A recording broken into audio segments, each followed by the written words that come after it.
Hello and welcome to another Ascential Experts with myself, Simon Charles. I'm Video Broadcast Manager here at Ascential. And today we are joined by Xian Wang, who is VP of Retail Insights at Edge by Ascential. So welcome, Xian. Thank you very much, Simon. It's great to be here with you. Thank you for having us. So first of all, let's start by you telling us a little bit about Edge and telling us about your role there. What do you do? Edge by Ascential, we work with brands to help them with their digital strategy and execution. And we do this by bringing to the table curated data insights, retail forecasting, and advisory services. We're also an Amazon advertising measurement partner, which gives our clients access to additional metrics through us. My role specifically as VP Retail Insight, I look after the insights business that helps our clients understand and forecast retailer and shopper trends, and then helps them plan their go-to-market strategy. Nice. Thank you so much for that. So obviously the pandemic has accelerated digital commerce and it's been accelerated an extraordinary amount, especially in the last 2 years. So does this acceleration show any signs of slowing down, or have consumer habits changed forever? How does it look? Well, we are currently not forecasting any slowdown whatsoever. Just to give you a few contextual metrics, so to speak, we're expecting that in 5 years' time, digital commerce is going to account for 39% of all retail. And actually, it's going to be the major driver of growth within the next 5 years. It's going to account for over half of the growth in retail globally. What does this mean in terms of actual dollar value? Well, there's, $2 trillion up for grabs, so to speak, for brands and retailers who are at the forefront of this change by 2025. And needless to say, digital commerce is growing at 3 times that of store-based retail. I think what was interesting particularly about the pandemic is that it really accelerated adoption of certain product categories that were lagging behind in digital commerce. So we're talking about categories like grocery, home improvement, and health and beauty, who had a very, very low penetration online compared to, say, consumer electronics and toys and other categories like that. And given the last 2 years and the adoption and the convenience and people getting accustomed to ordering such products online, we're expecting this trend to really continue over the next 5 years, and we're very excited about it. So we're coming up to a huge season for digital commerce. No, not Christmas. We're not talking about Christmas, but Cyber5. So for those watching that aren't familiar, can you tell us a little bit about what Cyber5 is? So Cyber5 traditionally began actually in the US. It's a Thanksgiving-related shopping holiday, lots of deals and discounts.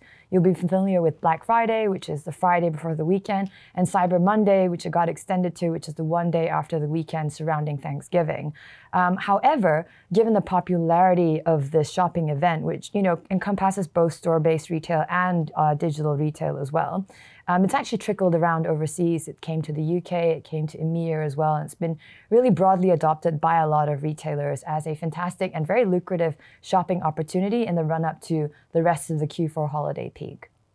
So with all the supply issues we're hearing about in the news lately, do you think that consumers will be shopping differently this season? How do you expect that to impact Cyber5 and the wider festive season? Sure. I think putting aside the supply chain issues, e-commerce has anyway been changing the promotional period and the holiday shopping patterns of consumers. At the end of the day, the convenience of being able to order online and convenient delivery to home means that holiday shopping can actually occur at any point throughout the year. You don't actually need to be, off work for those 4 or 5 days around Cyber5 and Thanksgiving to pop into stores to fight all the other people to get hold of the products that you're wishing or hoping for. So this is really the benefit of e-commerce, even without the supply chain issues. However, with the supply chain issues that have happened, we've seen a lot of retailers encourage early purchasing in any case, in order to secure, products and toys and limited editions and things like that, that people are concerned about maybe getting hold of. And they've been doing this by promising shoppers they won't miss out on the Cyber5 deals by buying early. So one great example is actually Amazon and its Epic Deals initiative. That actually kicked off at the start of October.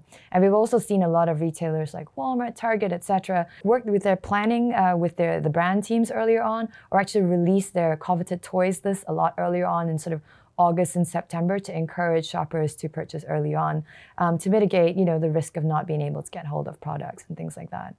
What are some of the other trends that you're seeing in the digital commerce space at the moment? It's just a shame I have to pick a few, because this is one of the most exciting things about working in this sector. There's so much innovation and so much change all the time. But with that said, let me shorten the list a little bit. First up, we're seeing a lot in last mile innovation and partnerships. So for example, most recently, we saw Gorillas partnering with Tesco to deliver groceries in 10 minutes, the time it takes to heat up your oven, allegedly. We see a lot of retailers partnering because they didn't build this capability and invest in it before, whether it's with delivery intermediaries or new crop of ultra-rapid delivery companies like Gorillas and Getir, where we're seeing a lot of VC money go into as well. And this also ties into sort of stores being used as a fulfillment center. So omni-channel players trying to understand how best to leverage their store estate and how best to solve, for getting products to the shopper at the end of the day. So that's definitely one thing. We're also seeing digitization of the physical store. So lots of just walk out technology like Amazon or cashierless stores to, make the shopping experience in store very frictionless. So I'd say definitely in supply chain and in stores, that is two things to be aware of. Third thing I would call out is very topical at the moment, sustainability. Sustainability and responsible consumption, we have absolutely called out as a societal driver of change, so something that's driving shopper behavior for going forward. And in response to this, we have seen retailers roll out a number of initiatives, both in store and online. So two examples I want to call out is Amazon's Climate Pledge badges and Walmart's Built Better for You. So Better for You or Better for the Planet, these are sort of 3 tags on products that allow shoppers to search by these tags and these products as well. And if you don't, and if shoppers search by them and they don't select these pledge badges or these tags, they won't see other products. So then it becomes really important for brands to, if they have sustainability credentials, to actually make sure they're communicating them properly to sort of the shoppers and also partnering with their retailers to surface these, because it matters to the shopper and it matters to the retailer, so they pushed it to the top of the agenda. And I'd say the last thing I'd call out, really, if I'm allowed one more, is retailer media services.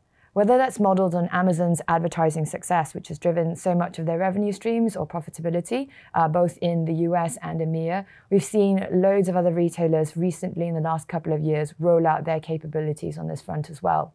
So we're talking examples like Walmart Connect, Kroger, Instacart, etc. At the end of the day, brands need to win search and placement online, so therefore they will need to spend with these advertising options on the different platforms in order to make sure that they can be found and they stand a chance of converting the shopper to purchase the product. As e-commerce grows, retailer media services will grow. My question is, can brands spending actually keep up with the rate of growth and opportunity that's available here? So Cyber5 is an amazing commercial opportunity, but can be tough in such a competitive landscape. So what 5 key things can those looking to win do? What can they do? So 5 key things, if I could shorten it to such. Let's go back to basics. Number 1, especially now with the supply chain issues that you mentioned earlier, availability. So if you have something like an edge digital shelf type of product, make sure you've got all your availability reports and flags and alerts switched on so that you know exactly, which of your product suite is in stock and out of stock. And then have a backup plan if something goes out of stock with, say, a hero SKU. So that would be the first thing. The second thing is really, second and third things I would say are really around search. First on search, be aware that search behavior is very dynamic and consumer behavior on that front changes very regularly. So make sure you're staying up to date there. You're checking search terms, you're checking search frequency reports, and making sure that you're optimizing your product pages and content in order to surface up the kinds of things that shoppers are currently entering into the search bar. Second thing on search would be around sort of paid strategies and making sure that you're maybe doing some analysis to figure out which are like high frequency search terms that you could put a bit of money behind, and making sure you're timing your search investment to perhaps at the end of the day when your competitors might be running out of budget for that day, etc. The fourth thing I would say is content. And it sounds so simple, but especially around the Cyber5 and holiday period, you might want to think about updating your content to show holiday-related imagery or to put in words or bundles to acknowledge things like gifting, for example, or Christmas and other search terms. Again, that would be relevant. So again, sort of update and make your product content relevant. And last but not least, track. You've always got to know how you're showing up versus your competitors. So make sure you keep on top of all of your metrics and never let that sleep for a day. Awesome. So lastly, Xian, I understand that you and the wider Ascential digital commerce team are running a digital commerce Accelerator series. Can you tell us a little bit more about that and how people can attend if they wish to? Absolutely. So the great news is that it's all virtual. It happens every Thursday. It's a 10-week program. We're running a series of platform interviews. So we speak with Amazon, Walmart, Kroger, Instacart, as well as Criteo, Roundel, which is Target's media services agency. So loads of really interesting interviews from platforms talking about the opportunities that brands could have with them and how they're planning on growing some of their digital media services, as well as their strategies for going forward. So that's typically one half of the program. And then the other half of the program is a deep dive with some of the essential digital commerce experts. And this can cover anything from e-commerce organization structure through to, search deep dive, search 101s, nodding to some of the things I mentioned earlier on, to content, to, what are the latest changes that Walmart's made to its strategy and, its digital properties and what people can do to optimize content on that front. So loads of interesting content every Thursday. Come and join me. We'll have a great time. Nice. Looking forward to it. Yeah. Xian, thank you so much for your time. Thank you. Pleasure.